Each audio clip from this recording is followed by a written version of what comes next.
So, I have a little teeny tiny problem. Actually, it's a pretty massive problem because I am locked inside my flat. I'm not in like a COVID lockdown kind of way. Like, I cannot open the door. The door is locked from the outside, meaning I am stuck inside. Have you ever heard of that happen to anyone? Probably not, but it's currently happening to me, and let me explain to you why. So, my good friend, Nathaniel Drew, is currently moving into his new apartment in Paris. A lot of you will probably know him. He's a very talented YouTube creator, and also a very nice guy. We're not falling out. This is not the start of some beef. And yesterday, he got the keys for his new apartment in Paris. However, he does not have a mattress or electricity, which are pretty essential. Fortunately, I have both. I have a little bed up here on this mezzanine, and then that sofa right there pulls out into a double bed. And listen, not all superheroes wear capes, some of them offer you their sofa bed. So I said to him, well, you don't have a mattress or electricity, come and stay at mine. And so that's what he's been doing. Today he's having some renovation work done on his flat, so he had to leave early in the morning. Now, what he did not realize is when he left, he took both sets of keys and then on his way out locked the door. So I now can't leave, which I just think is very funny because I know that obviously eventually I will be able to leave, but right now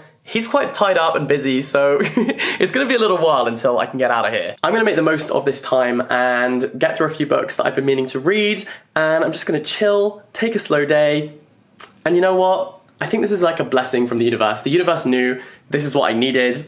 And so listen, that's what I'm gonna do. So welcome to this spontaneous, unplanned reading vlog, which I'm actually very excited about. Let's read some books. So this is the first book that I'm gonna be reading today. This is The Bread the Devil Need. I was kindly sent this by the Women's Prize because it's nominated for the award this year. And so far I am 153 pages in out of 245. So I've got about 100 pages left to go. I'm actually really enjoying this. It was a bit of a slow start, but mostly because it's not you, it's me. The writing style in here is something I wasn't really used to. It's written in a kind of Creole dialect, which I just haven't encountered before. So it just took a little bit of getting used to for my brain. But now that I am working and vibing with the writing style, I'm really enjoying it. It's about a woman who is about to turn 40 and she works in this boutique in Trinidad. Big trigger warning on domestic violence in this book, but basically she is being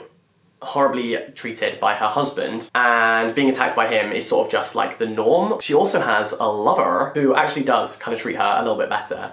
There's this really huge cast of characters, but they all really add something to the story. It's very witty and dry, and there are some really interesting observations. So I'm looking forward to seeing where this goes, and I'm grateful to have the time to just sit and read it. Well, I don't really have a choice, but that's what we're gonna do. Before we carry on with this video, I'm very excited to let you know that it is kindly sponsored by Surfshark. As you know, I love Surfshark. They're a very kind supporter of this channel, but also something that I use literally every single day. Now, Surfshark is a VPN, which stands for Virtual Private Network. And what that means is if you want to go and work in a cafe or a public space, like I am longing to do today, you can, and you can use public Wi-Fi without fear that your information is at risk, because Surfshark encrypts the data that you are putting onto the internet, therefore protecting you. Now, one of the other great perks of Surfshark is that you can virtually travel, and this means that you can change the location of your laptop without actually going anywhere. I use this to watch Netflix in other countries. For example, the movie Amelie, which is set right here in Paris, is actually only available on some countries' Netflix. So with Surfshark, it's not a problem. I've also used it to download apps from other countries' versions of the App Store, like the US version of the App Store has different apps. Did you know that? I didn't. And also to change my virtual location to the UK so I could watch Dairy Girls, which is one of my favorite shows, and I absolutely love it. It's in its final season. And I was gutted that I couldn't watch it from Paris, but now I can. Now, Surfshark truly is the gift that keeps on giving because they've very kindly given me a discount code, which is JBooks. And if you use that code and head to the link in my description, which I'll also put on screen right here, you can get 83% off plus 3 months free. Deal of the century. So check it out, and thank you so much to Surfshark for sponsoring this video. Anyway, I finished this book, The Bread the Devil Need.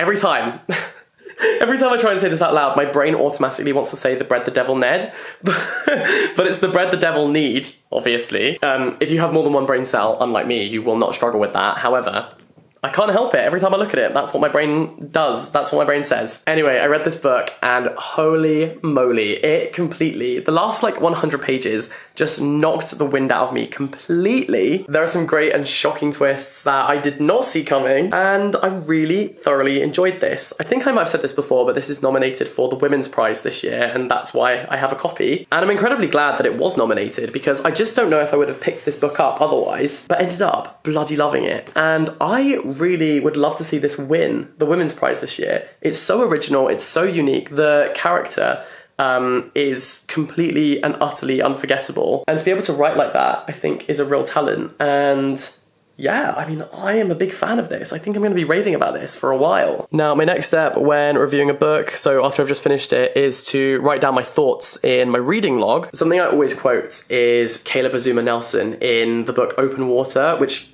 I think was my favourite book that I read last year. And he says that one of the ways that we should decide what our favourite books are and what books we recommend are the ones that keep pulling us back, the ones that we finish reading and can't stop thinking about. And I know that's what this is going to be for me. Do you know what I mean? Like, some books you read, you consume, and then you sort of forget about, and they were fun to read, but they're not something that's going to kind of like change your worldview, change your perspective on things. And that's fine. Escapism is great. If you really enjoyed the reading experience of a book, that makes it a good book. But equally, this is the kind of book which just keeps making you think. And I know that in future situations and circumstances, I'm gonna think about the lessons that I learned from this. So, very grateful to have read it. And that is why it deserves to be nominated for a literary prize, because that is exactly what this book does. Yeah, really enjoyed that. One thing I've been really trying to do recently is always have a pencil on hand whilst I'm reading a book, because it just makes me really think about every single line that I'm reading. And on a more superficial note, it means that I can underline my favourite sections,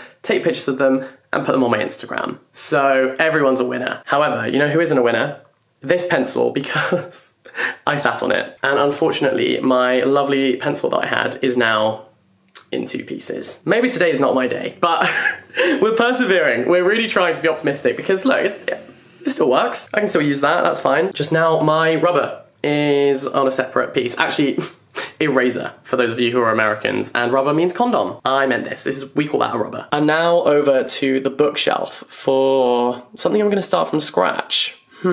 This was my TBR for April. I've actually done a pretty good job of getting through it so far. But actually, before I pick a book, I wanted to show you this. Okay, this is so random, but when I moved into the apartment, there was this selection of books right here. That was all that was on this huge bookshelf, as in like literally so huge. But one of those books, in fact the book at the very front, is literally called Jack and is written in English. And I've met the landlord and they do not speak a word of English. So I'm so intrigued by why they have that. And I told the guy who was moving me in, I was like, how random is that? And he literally didn't care. He was like, I am here to move you in, to do my job, and leave again. Please let me do that. Anyways, my book of choice is going to be Let Me Tell You What I Mean by Joan Didion.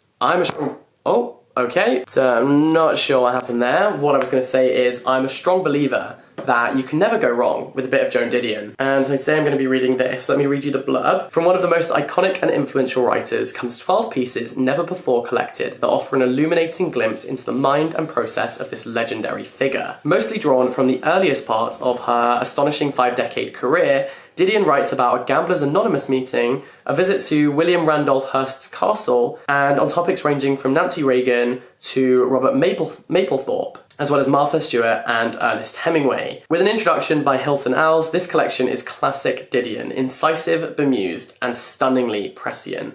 I think Joan Didion always writes with such clarity, so I'm very excited to give this one a go. And update, she did not disappoint. I read this whole thing in one sitting. I would love to say that there are no skips in this book, but like, there are skips. There are some skips. Some of these essays are way more interesting than some of the other ones, and by that I mean some of them are really quite boring. Like, I don't know, there's this whole essay on Martha Stewart that it wasn't that interesting to me. On the contrary, there are some essays in here, like one called Why I Write, which are just chef kiss extraordinary. Like, I'm going to be thinking about those for a very long time, if not forever. I want to read you a section from Why I Write. Of course, I stole the title for this talk from George Orwell. One reason I stole it was that I liked the sound of the words, why I write. There you have 3 short, unambiguous words that share a sound, and the sound they share is this, I, why I write. In many ways, writing is the act of saying I,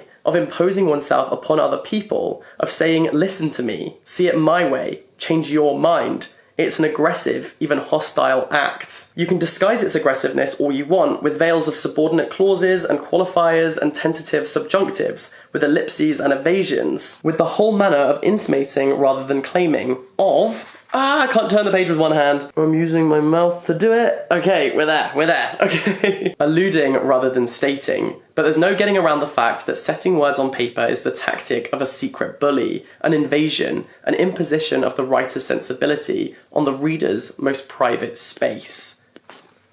Holy moly. As I said, I love Joan Didion's writing style. I think that she really knows how to pack a punch and write a line that is so quotable. And so I'm very pleased that I read Let Me Tell You What I Mean, if not just for that one essay on why I write. The insight into her opinions about the art of writing and her creative process were invaluable, and definitely something that I'm going to be thinking about in my own journey as a kind of budding writer. So I thoroughly enjoyed that. I think Nathaniel is actually on his way. I think he's about 5 minutes away from freeing me, which is very, very good news, because the one drawback of this happening is that I actually have no food at all in my apartment, so I am starving. I'm very, very hungry. So as soon as he gets here, I'm heading out and getting some food.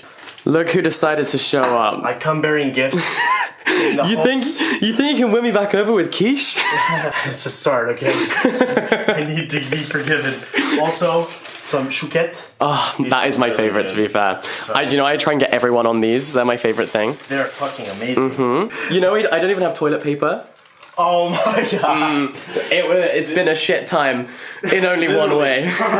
So anyway, thanks so much for tuning in to this impromptu little vlog. I did not expect to be vlogging today. I did not expect this to be the result of today, but I finished the book I was reading and I read a whole other one. So I actually think it's been very successful and productive. If you take one thing away from this, it's that you can make the most of any situation, I guess. All the best, stay in touch, have a wonderful day. Don't forget to subscribe to this channel if you're new, and I'll see you next time. Bye-bye.